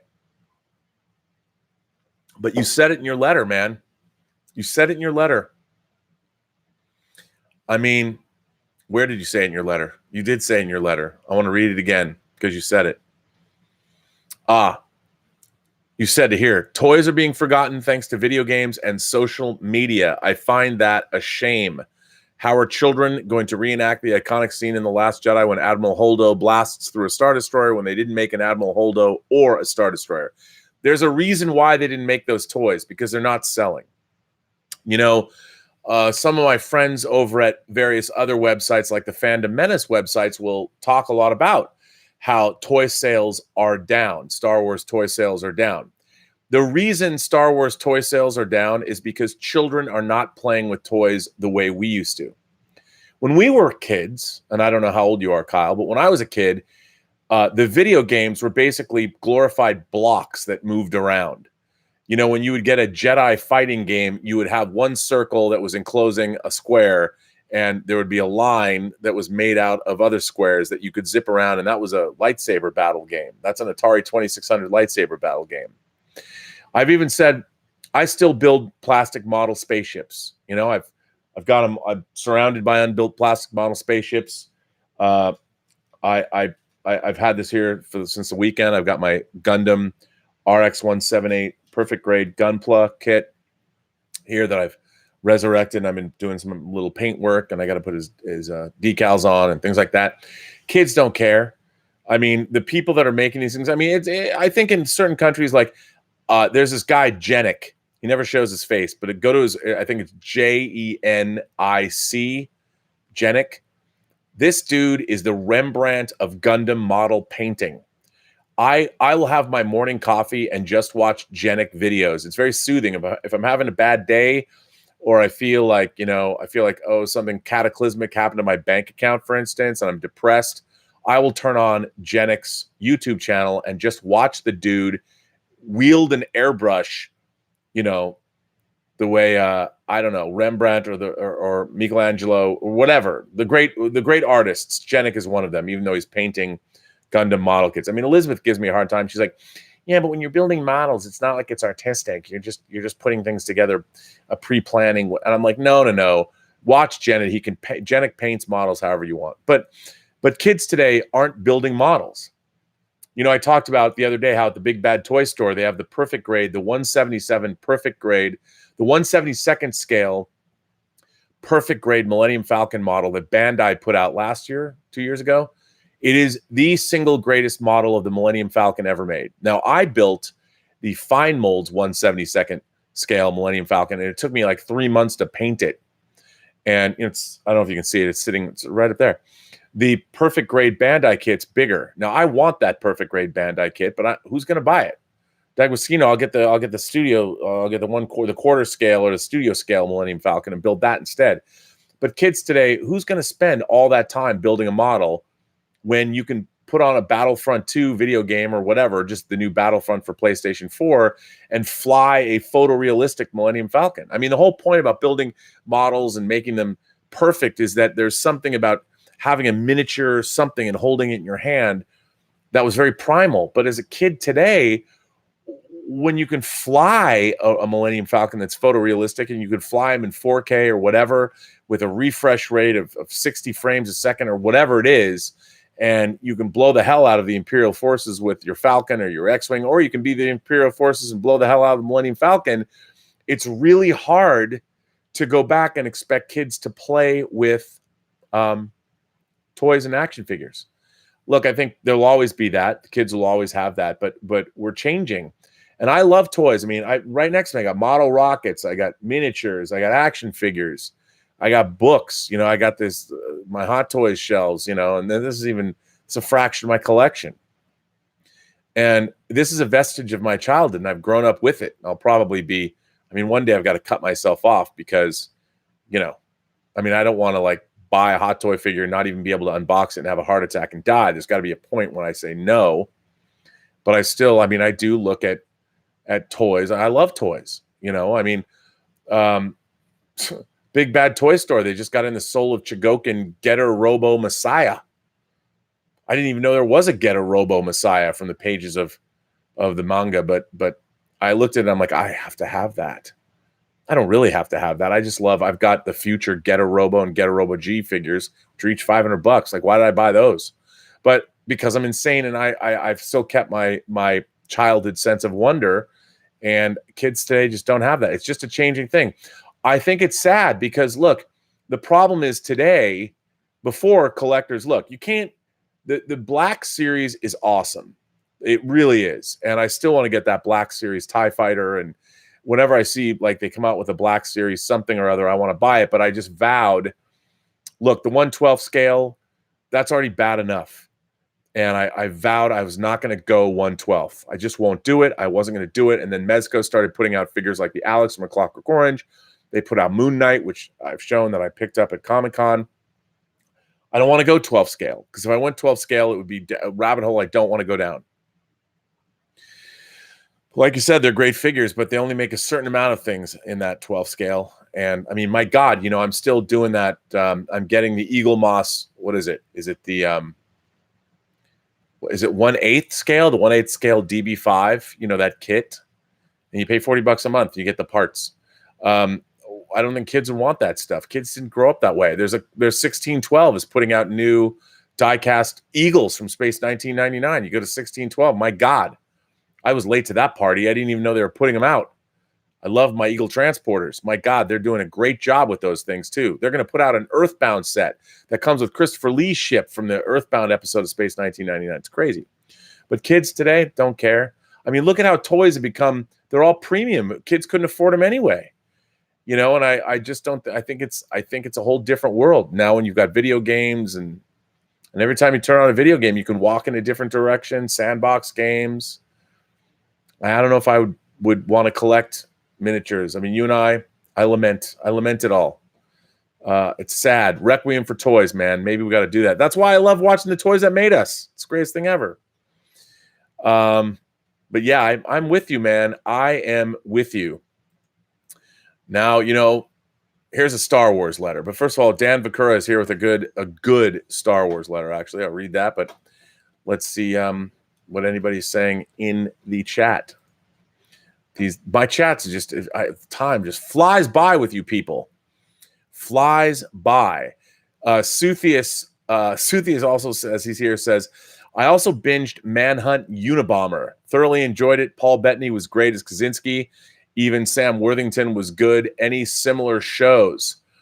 You know, there's so many good ones. On Netflix, they have a lot of really great true crime stories that I can't get over. I mean, there's like The Staircase is a great one. You know, I'll watch a good true crime story is great.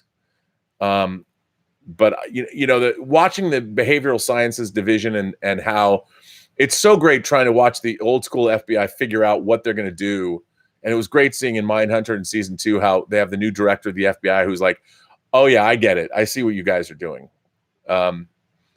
Yeah, but police procedurals, they're great. You know, there's a great, it's totally not related. I forget what it's called, but it's about the Bhagwan Sri Rajneesh Puram. Read that or watch that show. It's on Netflix too. I forget the name of it, but check that out. Factual Opinion says, Rob, TNG season 3 was like a breath of fresh air. Yes, Factual Opinion, you are correct. The Next Generation really comes into its own in season 3, doesn't it? The arrival of Michael Pillar completely changed that show. Did you get all the way to the end? How about that cliffhanger, son? What'd you think? Fire, right? Am I right?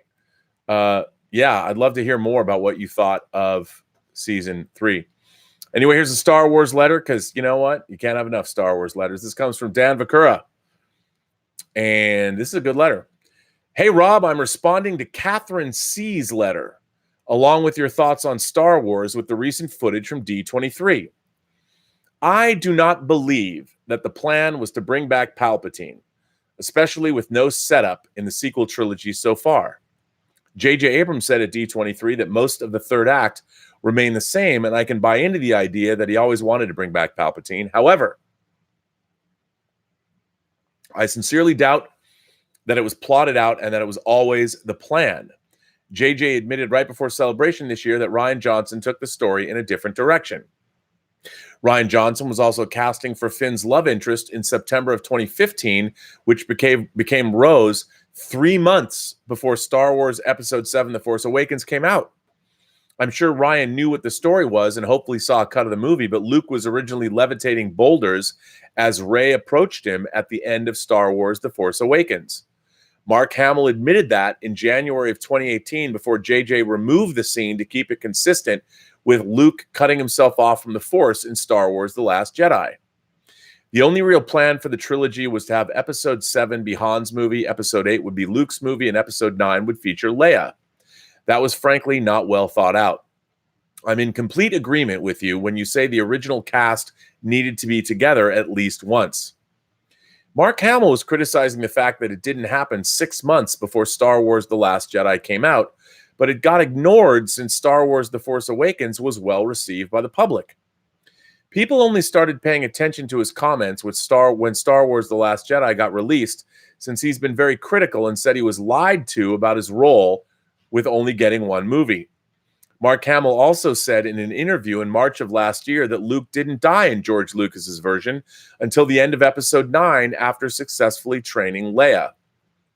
Luke would have returned halfway through 7 after being in exile, so it wasn't exactly the same as Star Wars The Last Jedi.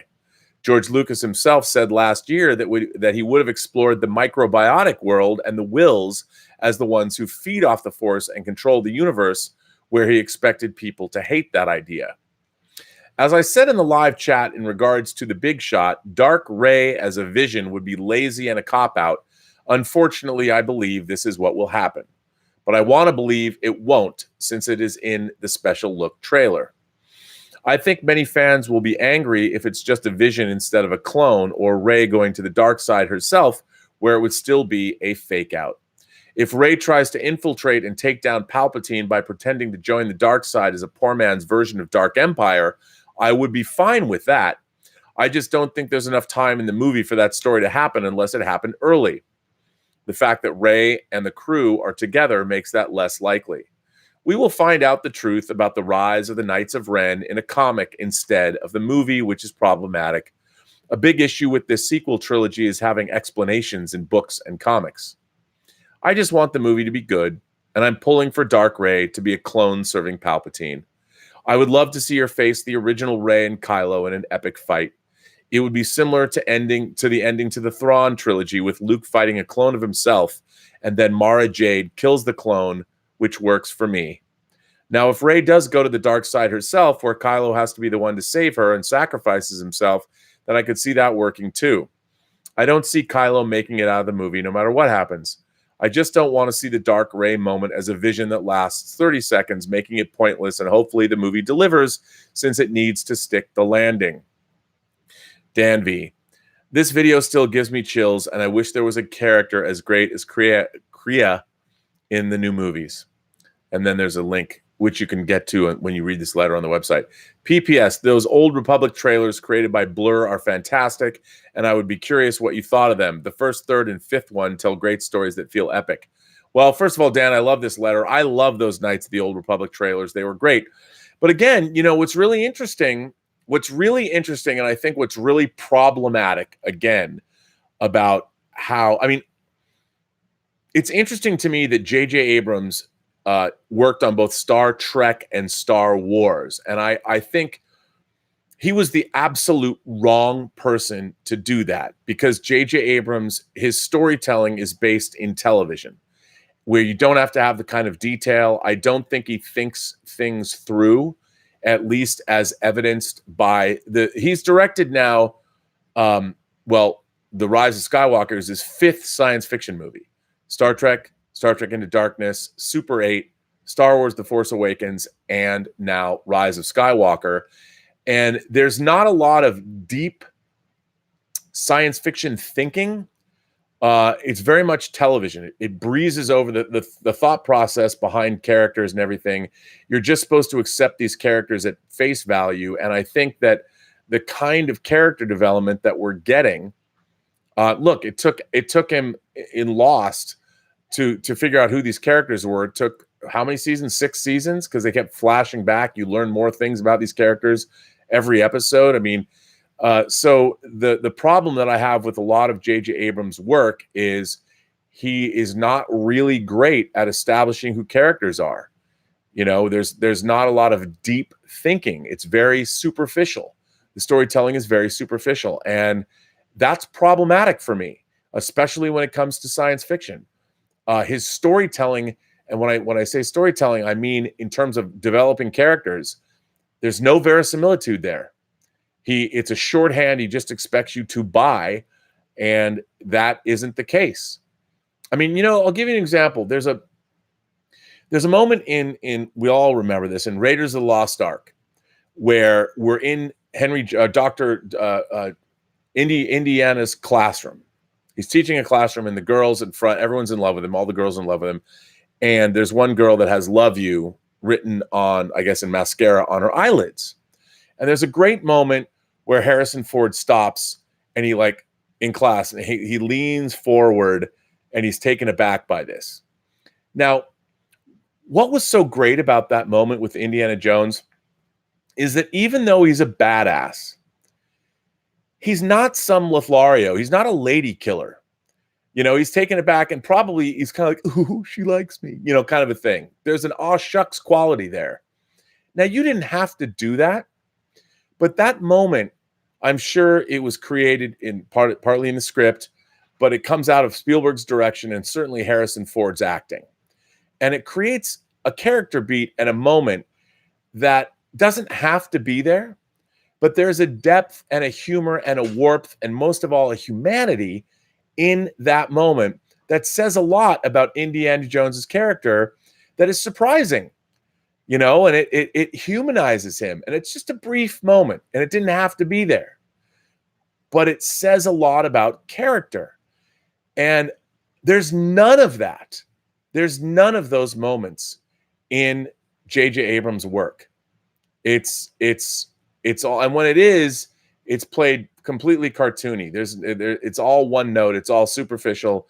The Kobayashi Maru scene in Star Trek '09 is, I think, it's the best example of that. It shows a complete lack of understanding of what actually is supposed to be happening in that scene, and what if you know it's a complete misreading of the entirety of Star Trek II, certainly, and that to me is, in my mind, I know JJ didn't write that scene. It was Kurtzman and Orsi who wrote that scene, but the way it's directed and performed completely, to my mind, shows a lack of understanding of the entire concept of the Kobayashi Maru as introduced in Star Trek II.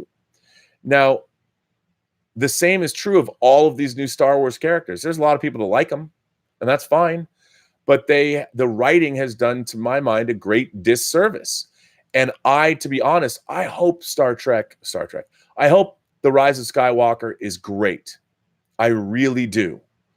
But I just don't think J.J. Abrams is a deep enough thinker to give us, I mean, even with Star Wars, you have to be fairly thoughtful, and you have to be a pretty deep thinker to bring us characters that are beloved.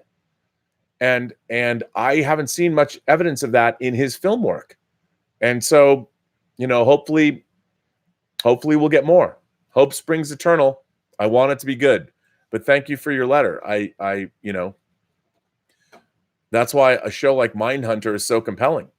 There's no action, and it mostly is about character and people. Mark C is here. Mark says, "Happy birthday to Jack the King Kirby. He would have been 102 today."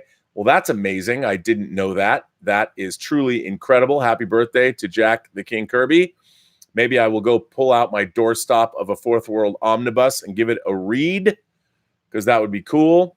You know, it's funny. I needed to prop my computer up, so my computer's actually on 3 of my Jack Kirby Fourth World omnibus hardcovers that were supplanted by the giant big omnibus, which is kind of cool, because I'm looking at Jack Kirby, his Fourth World omnibuses, the first ones that DC put out right now. So yes, how cool is that? I really like this letter. This is a nice letter. Once again, you know what? Sometimes flattery will get you everywhere, but I try and I've received from you guys a very many flattering comments, very many nice things that people said. And, I kind of shy away from reading them because why read letters that just praise you? But I like this letter a lot. And this letter, again, reiterated why I do these chats and why I keep this channel going. So I just wanted to read it. And it comes from Richard H. And he took the time to write in. And I want to thank you, profoundly thank you, Richard H., for this letter. And it means a great deal to me. And I'm gonna read it because John Campia found out that an old dear friend of his had passed away. And he wasn't aware of it immediately, but passed away. And it really broke him up yesterday. And so I kind of wanted to read this for him, too. So this comes from Richard H. It's an honor to know you, Rob. If you're not in the mood for novels, long story short, thanks for being you and creating awesome content for us and choosing to be a positive influence in the world of film, pop culture, and beyond. John Campia's latest episode got me reflecting on people that have had a positive influence on my life. And thinking, while the episode was finishing up, something that wasn't possible maybe even 10 years ago, that he was one of those people, and the wonders of technology have made that even a possibility. Well, that opened some doors, and I realized you too are one of those people. Though we don't know each other personally, your influence is interwoven into my life almost daily. Your ways of looking at film and life change how I look at films and life. Your sweaty enthusiasm, more so today, and childlike delight can be contagious, and you realize, what does growing up actually have to do with losing your imagination or cutting off your toy collection or losing that childlike energy that just gives life to the world? Your general positivity and attitude to take life as an adventure is just an oasis to come to when some of the people around you aren't that way, and it can weigh on you heavily. Sometimes you need to just get away from those people and watch some Robservations before they rub off on you. Just the way you tell your stories, like the one on being adopted, was so beautiful, and the positive way you looked at it was just so refreshing. Too many people would just live with the hate and regrets and hold grudges forever, and that really just helps no one, not the people you're angry with, nor yourself. As someone that's not the most articulate, watching your guys' shows have made talking about movies much more meaningful and has helped me in other areas as well. But movies are still one of the only things I can really have decent conversations about for more than a few minutes. I used to just feel movies, but if someone asked me about it, I couldn't quite articulate those feelings into words. It would all be in my head, but all I could think of out loud was, it was good, or it was really good. It's still a work in progress, but I'm miles better. I surprised myself when, in a long line at Comic-Con last year, as you do, I had a conversation with a complete stranger about Batman for near an hour. Movies are just something I get, and living and speaking through the lens of film helps me understand life better, not to mention more entertaining and easier to digest. I wrote John Campy as well that John Schnepp's passing was the first time I realized that watching and interacting with you guys is very different than watching a TV show or a movie. Schnepp especially had a way of making the viewer feel like you were his buddy somehow. He just really had a way of existing beyond the screen. You guys are real people, and we sort of get to know you. Schnepp's passing stung like losing a friend would, and I miss his input every comic book or film. I miss his input on every comic book or film or piece of content as it gets released. And it was so bizarre to feel that way over someone you watch mostly on a computer screen. You never know what twists and turns life will bring. So I'm getting these emails out and letting you know your work is appreciated and you are making a difference just by being you. We all contribute in our own way. It's a gift, an honor to be a fellow Imagination Connoisseur and a sweaty. All the best, Richard H. Well, Richard, thank you very much. I mean, it's very flattering to get that kind of feedback from you, and to know that, you know, we all of us love movies and television and all of these things, and really these flights of fancy have kept me going. I mean, they keep me inspired. You know, I've kind of been at a Tango Shalom. I've been waiting now as the post supervisor for 4 months to get we were close to finishing Tango Shalom, this movie I've been working on. I've been working on it for now over, it's 3 years and 4 months now. and I want it done. But it's these chats that keep me going. You know, it's when things are out of my control, and I'm trying to get a handle on things and get things to work. It's always kept me going. Movies and television and comics and model kits and flights of fancy of any kind. I think it's important. And there's so many of us now because we live in the post-geek singularity. Now there's so many people to talk to. I mean, my friend Dave Hargrove, who I met my first week at USC, one of my dearest friends in the world. I mean, he and I talk about once a week, and we get on the phone, and our conversations last 3 and 4 hours. And all we talk about is Hollywood and movies and technology and everything. He, by the way, I can't say that, but he told me not to say it. He gets to see things early. Let's just say that. And I will say that there might be a certain sequel series to a 1982 film that he says was particularly excellent. He saw 3 episodes of it. I wasn't supposed to use his name in conjunction with that, but I'll say it. He saw 3 episodes of Dark Crystal: Age of Resistance and said it was marvelous. Couldn't believe it. So the world building was astonishing. The imagination was astonishing, and that it's so well done. Very exciting to hear. The fact that we live in a time when there is a Dark Crystal series now, amazing. But anyway, I want to thank you for that letter. John Schnepp would have loved that letter. I did forward your letter on to John Campia, so he got it too. And thank you very much for writing that. I very much appreciate it. It means a great deal. Because, after all, I never thought I'd be on YouTube until John Schnepp asked me to come do it. You know, now whether I'm playing the captain on the Schmodown or whether I'm doing anything like this or on the John Campy show, it's a lot of fun, and connecting with people in real time. It's great. So thank you very, very much. I appreciate that. Now, my man Cal in Malaysia from Swack Props, the man who made me a book, The 9 Gates of the Kingdom of Heaven. Swack Props in Malaysia. This is from Cal. He wrote in, this is a really good letter. You're going to love this. Hi, Rob. In your Robservations 207, you discussed the verisimilitude of the movies in the Star Wars saga. That Star Wars and Empire represent verisimilitude at its peak, and how Star Wars Episode 6, Return of the Jedi, lost verisimilitude for you, resulting in what you would call the most disappointing cinema experience you'd ever had. I was 10 when I saw Star Wars Return of the Jedi, and I bought it hook, line, and sinker. Even the wacky Ewoks. Although I will admit your criticisms are valid, and that certain parts of Star Wars Return of the Jedi threw verisimilitude out the window, from the creature design to the obvious matte paintings. I'm still able to enjoy it because for me, the good outweighs the bad. When the lightsaber hilt shoots out of R2 as Luke jumps off the skiff, only to flip back on it, then igniting his new green-bladed saber and proceeding to kick ass, I'm 10 years old all over again. No doubt. That scene is incredible. I love that scene. You have often pointed out verisimilitude is a key to a successful story, as it's what allows the viewer to get completely lost in a narrative and forget it's a work of fiction. Which brings me to my question. If a movie greatly lacks verisimilitude, either through its plot or effects, thus snapping the viewer out of the narrative several times throughout, can it still be enjoyable? To me, a good example of a movie that greatly lacks verisimilitude is Star Wars: The Last Jedi. To paraphrase Dwayne "The Rock" Johnson, Star Wars: The Last Jedi shined verisimilitude up real nice, turned it sideways, and stuck it straight up the viewer's candy ass.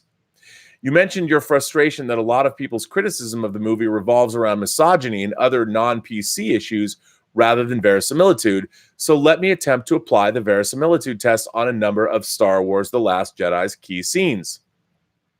A. The title crawl. Here it already fails the test. The First Order reigns, it declared. But at the conclusion of Star Wars Episode 7, The Force Awakens, the First Order suffered a huge defeat, losing their primary weapon, the Starkiller base. And yet, within 24 hours, they reign? Poe's Yo Mama trolling of Hux felt totally out of place and went against the tone of the moment, which is one of distress as the Resistance attempts to evacuate their base. The use of those super slow World War II style paper-thin bombers to take out the Dreadnought didn't make sense when they had Y-wings. The damage the First Order did to them was minimal as the bombers ended up taking each other out. Don't get me started on bombs dropping in a gravity-less space. The whole idea of the chase was ludicrous. The First Order has a tracker on just one ship, so they can only follow the fleet with that one ship. So why doesn't Leia order all the secondary ships in her fleet to jump to hyperspace and safely before running out of gas, leaving just the flagship in the First Order's sights? It just makes Leia an incompetent leader in the eyes of the viewer, not that the First Order's leadership is any better. Why doesn't the First Order have some of its Star Destroyers warp out ahead of the Resistance fleet in order to surround and trap them? That would have been a decisive move and spared us all the chase. It doesn't make sense that all of the ships, First Order and Resistance alike, managed to go at exactly the same speed, just close enough to shoot at, but too far to catch up. Leia Poppins? I laughed out loud during that scene, and I wasn't the only one. Not only did she survive the cold vacuum of space, she flew back to the ship's door where Poe and gang were waiting to rescue her. How did that door open without everyone on the other side getting sucked out into space, by the way? Luke tossing his saber had me cursing out loud. I'm a saber fanatic, and I own a couple of vintage Graflex handles, which were used as the base of Luke's lightsaber in Star Wars and Empire. So that particular saber holds a place in my heart. Luke tossing it felt like a stab to the heart, and that totally went against his expression when he saw it handed to him at the end of The Force Awakens. It was purely made for laughs and lessened the impact of the ending of The Force Awakens on the viewers. It doesn't make sense that Luke would leave a map to find him, then not care when he's found. If Luke wanted to die but won't undertake a mission to save his sister, where his chances of survival is not guaranteed. It doesn't make sense that Luke went to great lengths to redeem his father, who is a genocidal maniac, but will then try and kill his nephew, even if he stopped himself, who has not at that point committed any transgressions, over a gut feeling. Rey's sudden change of heart towards Kylo Ren felt very disjointed. The guy kidnapped her, probed her mind, killed her only father figure and his own father in front of her, and then nearly killing her and her friend. Then after a couple of space Skype sessions, she suddenly believes there's good in him? When Finn, Poe, and Rose contacted Maz Kanata, she was in the middle of a gun battle, which we actually got to see. Who in the name of jumping Jehoshaphat was filming her? A suspenseful chase sequence loses its suspense when some of the occupants of the vehicle being chased can just zip out of it and go elsewhere. You've mentioned this before. And what was the point of that whole Canto Bight mission? Remove it from the story and the value of the plot remains unchanged? The whole design of that Canto Bight sequence shattered verisimilitude for me, from the setting to the costumes. Tuxes in space? It just didn't feel at all like Star Wars. A lot of it was done for laughs and was tonally inconsistent with the rest of the movie. It also doesn't make sense that there just happens to be another hacker on Canto Bight and that Finn and Rose happened to get locked up with him. He had a card he could have escaped with all along, and yet he only conveniently decided to do so when Finn and Rose were there. How is it that BB-8 was able to hijack an AT-ST Walker and use it to annihilate a squad of troopers, yet he couldn't open a door? What was the point of Chewbacca in this movie? His best friend died in the last movie, and all he could do was wait around the ship and follow orders like a dog. What a great opportunity to show depth of his character. Wasted. At the Battle of Crate, how did Finn manage to drag an unconscious Rose across a vast field of white sand back to the base in full sight of the First Order's troops and armored vehicles? I've run out of alphabet, and if I go on, yes, there are plenty of more. I walked out at the end of The Last Jedi with less hair on my head due to the tearing, with hundreds of colorful metaphors coming out of my gob. And while I do agree there are some parts of the movie that are done well, the scene between Luke and R2 when the latter replayed Leia's message from Star Wars Episode 4, A New Hope, not to mention Williams' score, but those parts are immensely dwarfed by the lack of verisimilitude. Which brings me back to the question. If a movie greatly lacks verisimilitude, can it still be enjoyable? I believe it can, if it's a parody. Movies like Airplane, Top Secret, Hot Shots, and the Naked Gun series are all devoid of verisimilitude, yet I enjoyed them all immensely. In their case, the lack of verisimilitude is intentional, and the viewer knows this and goes along with it. Even Tommy Wiseau's The Room, which was meant to be a tragic drama and threw verisimilitude out the window with its terrible acting, disjointed plot, and bad effects, can become enjoyable when you treat it as a parody. Indeed, Wiseau has accepted the fact that its popularity stems from the fact that the audience views it as nothing more than a parody rather than his original intention for it. Will I still enjoy Star Wars The Last Jedi if I watch it as a parody instead of as an installment of the Skywalker saga? Honestly, I'm not sure. Had it been a standalone, it probably would have been easier. But being the middle portion of a trilogy of films that are supposedly interconnected, really, really tough. I would love to hear your thoughts, oh gatekeeper of verisimilitude. Sincerely yours, Cal, a.k.a. Swag Props.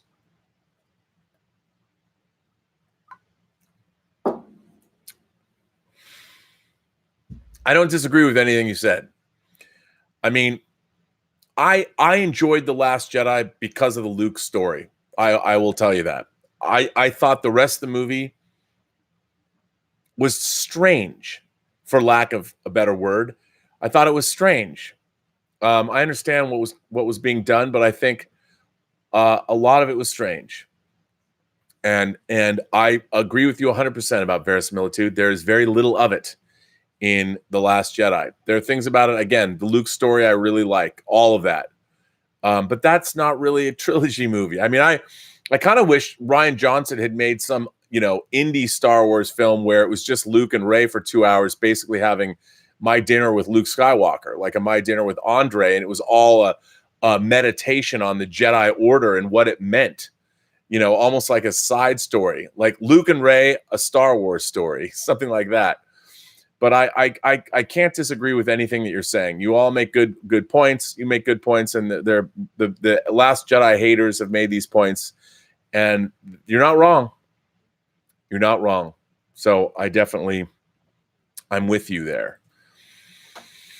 And unfortunately, yeah, what can I say? Very good points. A good letter, Cal. And I'm going to end with that. I'm going to end Robservations number 209, the show about something. Go to the website if you want to write me letters. Go to the website. There's more letters that you can respond to. I'm still going through all of your great letters. I'm trying to catch up. There's so many. It's great to have all these letters coming. I want to thank you very much for participating. I want to thank my great moderators, the Honorable Mayor Mike Bodden, Detective Jim, Terry in the UK, our D'Artagnan, Greg Smith. The moderating staff here really makes me look good, so thank you to them. I want to thank all of you, my viewers. If you like these chats, please hit like, please hit subscribe. That helps the YouTube analytics.